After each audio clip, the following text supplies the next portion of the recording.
Namaskar dear students. Today we will learn third part of federalism.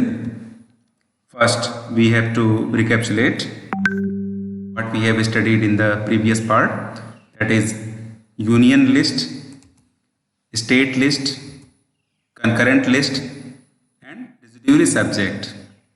Union list, state list, concurrent list, residuary subject, ये वो division है constitution के द्वारा जिसके तहत सेंट्रल गवर्नमेंट स्टेट गवर्नमेंट कानून बनाती हैं। फर्स्ट वन यूनियन लिस्ट, इसमें नेशनल इंपॉर्टेंस के सब्जेक्ट हैं, इस पर सेंट्रल गवर्नमेंट कानून बनाती है। स्टेट लिस्ट में लोकल इंपॉर्टेंस के सब्जेक्ट हैं, स्टेट गवर्नमेंट कानून बनाती है। कंकरेंट लिस्ट में स्टेट और लोकल दोनों इंपॉर्टेंस के सब्जेक्ट हैं जिस पर स्टेट गवर्नमेंट और सेंट्रल गवर्नमेंट दोनों कानून बनाते हैं, और डिस्प्यूट होने की दशा में सेंट्रल गवर्नमेंट के द्वारा बनाया गया कानून मान्य होता है। संविधान का निर्माण करने वालों लोगों ने पूरी कोशिश की थी कि कोई भी सब्जेक्ट छूटे नहीं, हर कुछ कोशिश की हर सब्जेक्ट को डालने की यूनियन लिस्ट, स्टेट लिस्ट या कंकरेंट लिस्ट में। फिर भी उनके द्वारा एक ऐसी व्यवस्था की गई थी कि अगर कोई नया सब्जेक्ट आता है जो स्टेट लिस्ट, यूनियन लिस्ट या कंकरेंट लिस्ट में नहीं है तो उसको रेजिड्यूरी सब्जेक्ट के रूप में रखा जाएगा और उस पर यूनियन गवर्नमेंट कानून बनाएगी, सेंट्रल गवर्नमेंट कानून बनाएगी। जैसे पिछले पार्ट में हम लोगों ने पढ़ा था, मैच फिक्सिंग है और कंप्यूटर सॉफ्टवेयर है। How is federalism practised, federalism कैसे चल रही है शासन व्यवस्था, इसके बारे में। Only constitutional provisions are not sufficient, हम जानते हैं कि केवल संविधान के द्वारा व्यवस्था कर दिए जाने से ही हल नहीं हो जाता है। The real success of federalism in India can be check that how different issues were taken up by the government.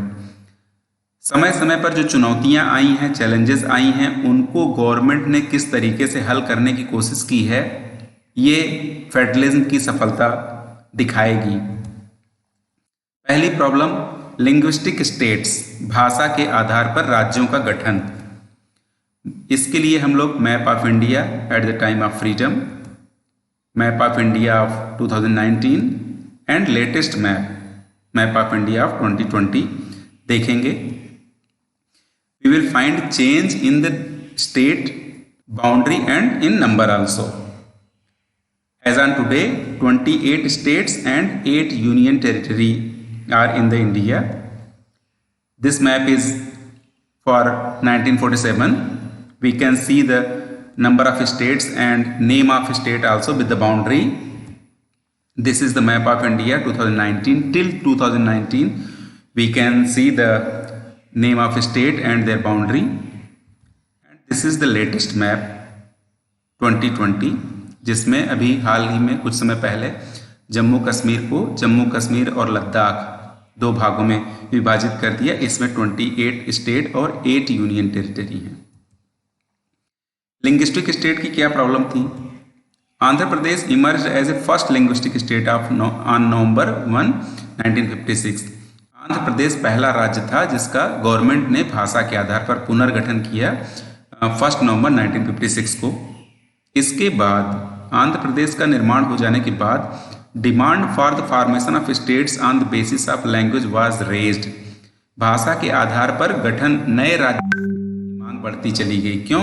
क्योंकि भारत में अनेक सारी भाषाएं हैं, इसलिए आने वाले समय में चैलेंजेस आने लगी।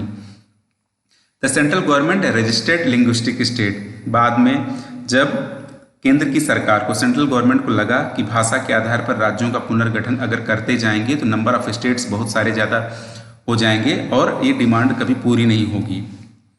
Formation of linguistic states has actually made the country more United. जबकि हम जानते हैं कि भाषा के आधार पर राज्यों के पुनर्गठन करने से, क्योंकि गवर्नमेंट को शासन कार्य करना, गवर्नमेंट वर्क करना ईजी है, क्योंकि एक ही राज्य में अगर एक ही भाषा के बोलने वाले लोग होंगे तो शासन कार्य सुचारू रूप से चलेगा, इसलिए देश यूनाइट रहेगा।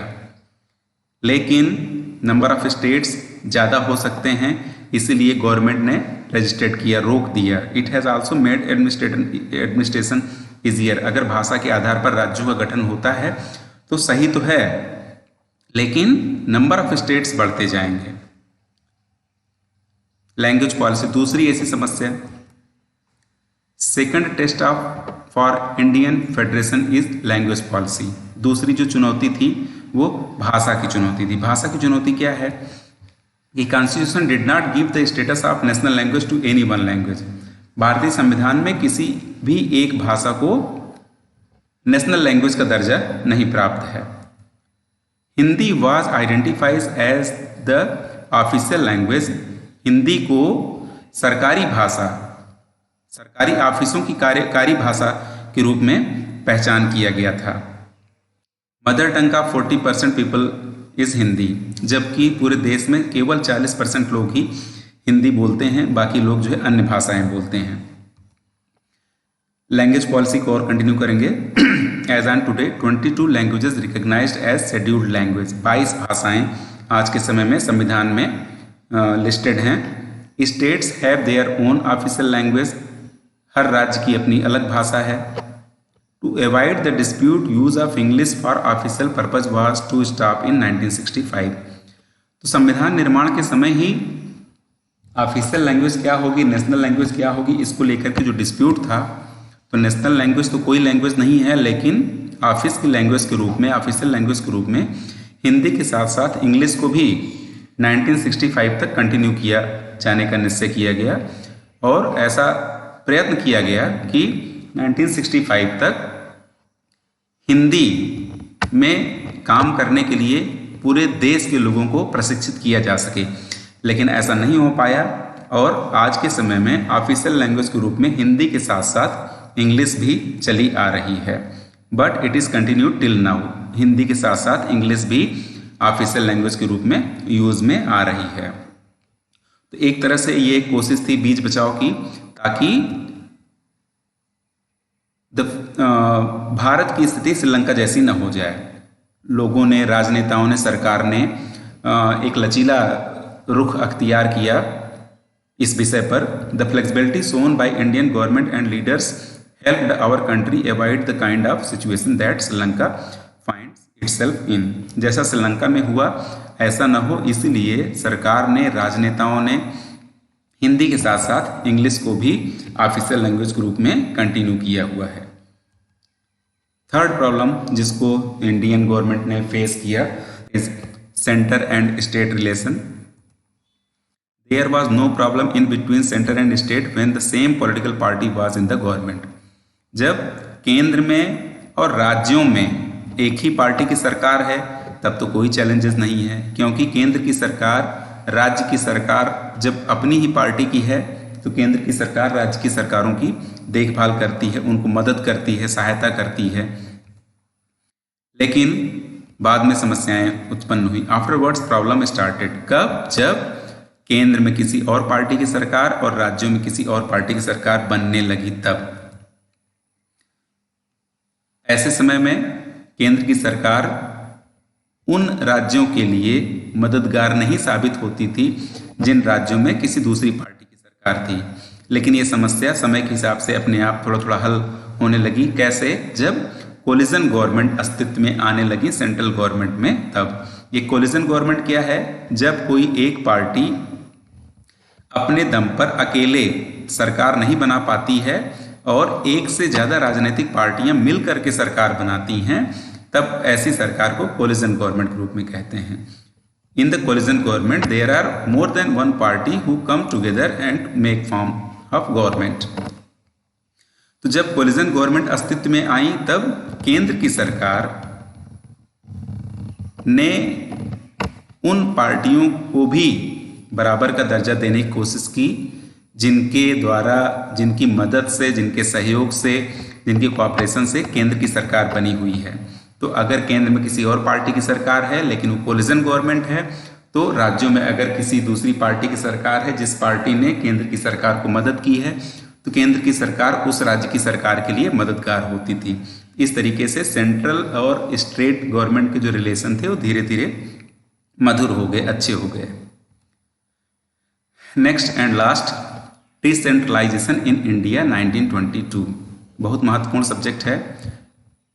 जब 26 नवंबर 1949 को भारतीय संविधान बनकर पूरा हुआ, संविधान में केवल दो प्रकार के 2 टायर्स ऑफ गवर्नमेंट का अरेंजमेंट था, central government and state government. लेकिन क्योंकि भारत बहुत बड़ा देश है, जनसंख्या के मामले में, क्षेत्रफल के मामले में डाइवर्सिटी बहुत सारी है, इसलिए सरकार को लगा कि नंबर ऑफ गवर्नमेंट जो 2 हैं, सेंट्रल गवर्नमेंट और स्टेट गवर्नमेंट, वो सफिशिएंट नहीं हैं सरकारी काम को चलाने के लिए या डेवलपमेंट के लिए। इसलिए 1992 में गवर्नमेंट में सेंट्रल गवर्नमेंट और स्टेट गवर्नमेंट के साथ साथ एक थर्ड टायर, जिसे पंचायती राज व्यवस्था या म्यूनिसिपैलिटी कहा गया, इसको जोड़ा गया और इसको मजबूती प्रदान की गई डिसेंट्रलाइजेशन को, थर्ड टायर वाली गवर्नमेंट को, और उसके लिए निम्नलिखित प्रावधान किए गए। First one is it is constitutionally mandatory to hold regular election to local government. जिस तरीके से सेंट्रल गवर्नमेंट और स्टेट गवर्नमेंट के इलेक्शन हर 5 साल बाद होते हैं, उसी तरीके से ये जो थर्ड टायर लोकल गवर्नमेंट के रूप में 1992 में ऐड हुआ, इसके भी हर 5 साल बाद नियमित इलेक्शन होने हैं, ऐसा सुनिश्चित किया गया। Seats are reserved in the elected body for SC, ST and OBC। जो गांव के सरपंच हैं, प्रधान हैं, उनमें म्यूनिसिपैलिटी की जो व्यवस्था है, टाउन्स में, उनमें जो भी सारी सीटें हैं वो उनमें SC, ST और OBC को रिजर्वेशन दिया गया। At least 1/3 seats are reserved for women. 1/3 seat महिलाओं के लिए भी आरक्षित है। State election commission will conduct the election of third tier government. Central government और स्टेट गवर्नमेंट के चुनाव सेंट्रल इलेक्शन कमीशन कराता है। थर्ड टायर का चुनाव कराने के लिए हर स्टेट में स्टेट इलेक्शन कमीशन इस्टेब्लिश किया गया, जो थर्ड टायर की गवर्नमेंट का चुनाव कराएगा। The states government are required to share some powers and revenue with local government bodies. जो थर्ड टायर की गवर्नमेंट है उनको बराबर रेवेन्यू मिलता रहे और उनको कुछ पावर्स हो, इसलिए स्टेट गवर्नमेंट से कुछ पावर लेकर के थर्ड टायर वाली गवर्नमेंट को प्रदान किया गया। Approximate as on today more than 36 lakh elected representative are in the third tier government. इस तरीके से डिसेंट्रलाइजेशन के कारण अधिक से अधिक लोग शासन की व्यवस्था से जुड़ करके देश की एकता को मजबूती प्रदान कर रहे हैं। Thank you very much.